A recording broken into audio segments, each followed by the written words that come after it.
And we have a clarifying card from the romance angels. And so here it goes again back to that death card. You've been forgiving and learning. I'll move it a little bit closer. Forgiving and learning. And so it says, as you release and heal the past, you experience more love in your present moments. And so, like I said, it relates back to that death card. So you've been letting go. So you heal and then let go. You've basically come to this knowledge of saying, oh, I know why that pattern happened. I know why I was in that relationship with so and so, and I know that I don't want that anymore. I know me, or I'm learning me, and I know what it is that I want in order to be able to move forward. So I'm going to end some things, get rid of those negative emotions, and in order to have the love that I want. So there is that part where you experience more love in your present moments. Okay. This is the strength card. And it's really kind of important for you to know, Aquarius, is that Venus is going to be kind of high, when we go into this year. So I think it's around like January 9th, the Venus, and we all know Venus is all about love and everything else like that. So she's going to be, eclipse around, the end of the month, which will be Aquarian time. And, it will also be a blue moon. So a lot of energy, a lot of, moving forward, and really deciding and having, the potential to get what it is that you want. Okay. And so what you have emerging, if it hasn't, of course, already emerged. So this is you forgiving. This is you having tamed that beast. So back over there to the death card where you understand, okay, I understand my karmic patterns and I'm not going to repeat them. I understand, this bad relationship and I'm not going to repeat it in the new relationship or in this connection that you have with someone. You've basically tamed that beast. And so you're coming from this incredibly loving place where it's not like an assertive like taming. This is a very gentle, very loving, kind, place where you're taming the beast within inside. So you're trusting, yourself to love not only yourself but also the other person. So you're breeding more cooperation in the relationship, and so there is kind of like an expansion between the two of you, a grounding, an opening up of love between the two of you.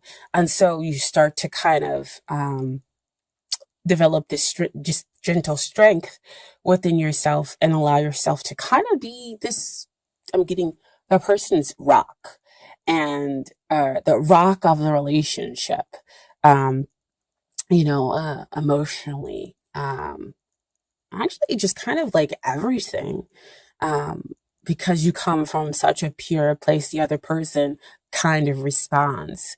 And I don't know about you guys, but I've been seeing a lot of 13s and 8s everywhere. 13,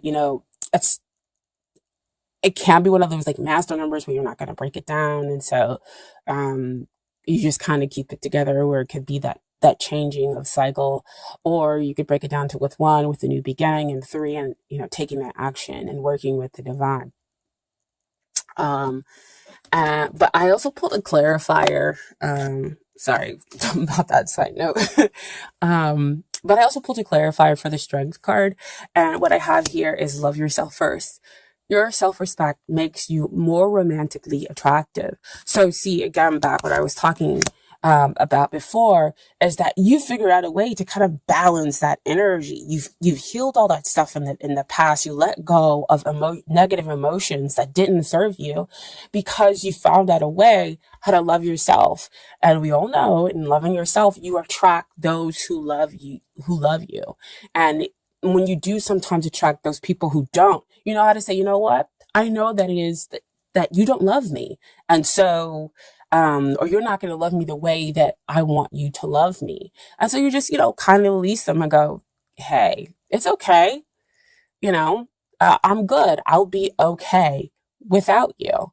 And then in turn, you'll be able to track that happy, healthy relationship where there is that cooperation, when there is that kind of back and forth that you would get out of having a soulmate, where there is that unconditional love because you have unconditional love for yourself. And so what we have next is the Empress, and she's the future energy that you can be experiencing. And I'll move it back just a little bit.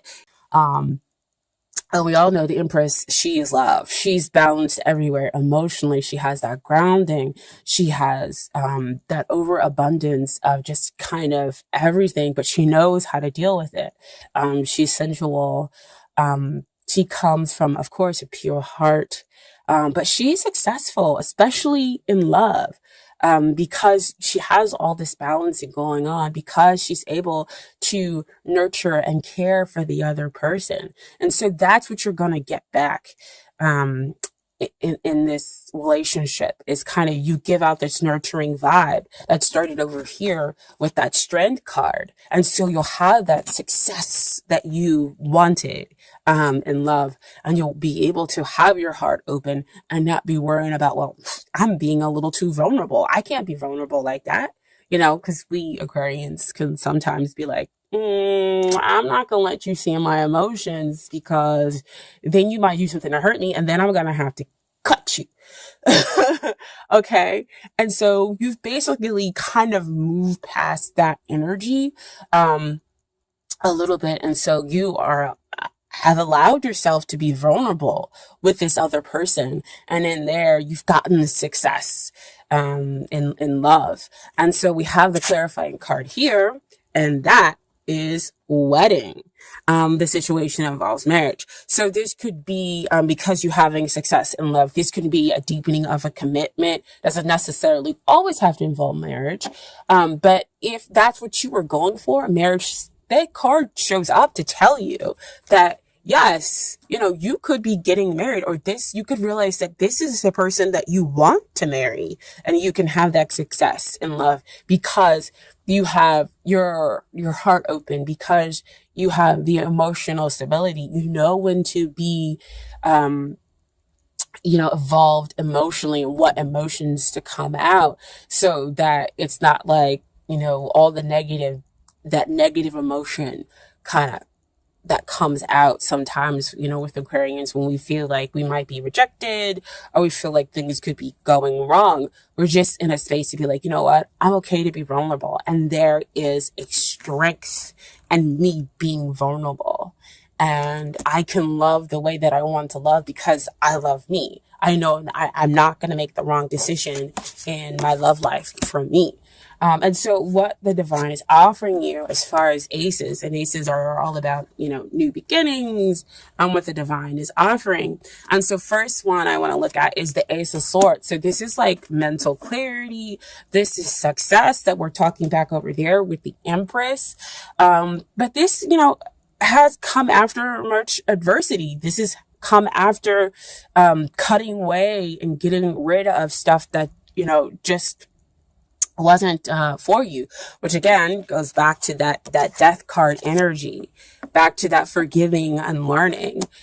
So you've had all that in the past, and now you're able to have this victory. Now you're able to have this clarity about yourself and about what you want in this relationship.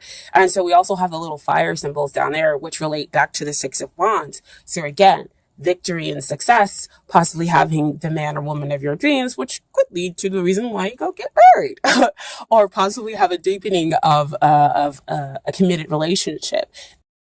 Okay. And then the other ace that shows up is Ace of Pentacles, and Ace of Pentacles talks about, the past, all those past difficulties. Again, just getting that stuff kind of fading away, and you having a fresh new start with this person or with somebody new coming in. And there's a lot of grounded energy. Again, you have your heart open.